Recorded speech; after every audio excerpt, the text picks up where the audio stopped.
notorious reputation around the estate for not giving a hoot about whose feet or other wayward limbs she ran over in her scooter.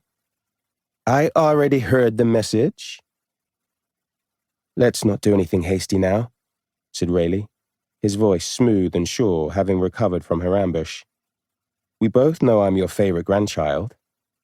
"By default, seeing as you're my only grandchild." "I'll take it." Something like a smile twitched on her mouth. "Did you really break a window?" "It was an accident.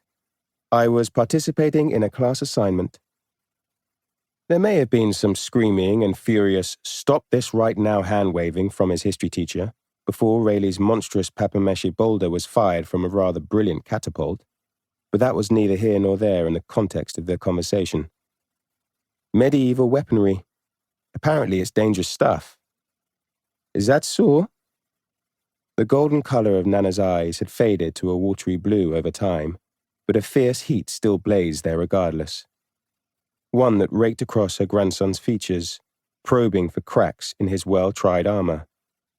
"That's so." He wasn't lying, exactly. He didn't do that with his family. Loopholes, though, he did those. Specialized in those. "What about the supergluing incident in science class?" Rayleigh's confidence slipped. Dr. Ramsay called too? "Well, Nana, wasn't my fault." Not entirely, anyway. While he might have spilled something on his teacher's seat, Ramsay's trousers seemed to like it. Enough, in any case, that they parted ways with his legs in somewhat of a hurry, Rayleigh recalled. He suppressed a grin under Nana's scouring scrutiny. "No? Then I think we can spare your mama the screams of an irate and rather cold, from what I gathered, miser." Nana leaned over and hit the delete button, erasing the message.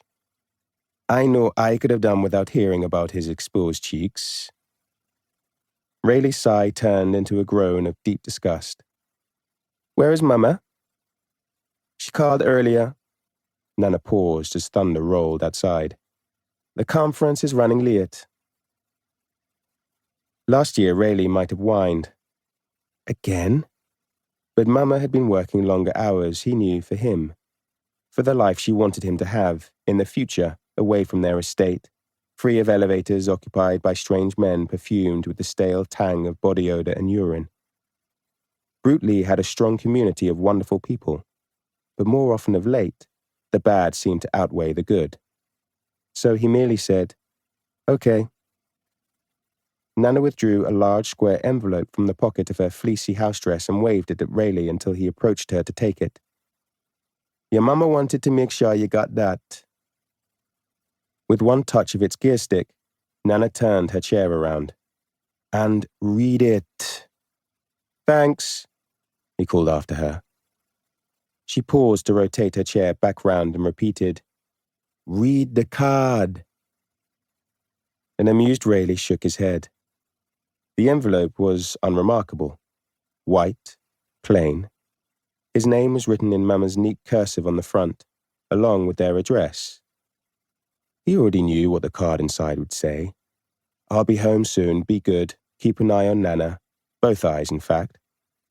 And the one warning Mama always included, "Do not go out after curfew." Rayleigh weighed the envelope in his hand. It seemed a little heavier than usual. Mama likely included a list of chores for him to complete too.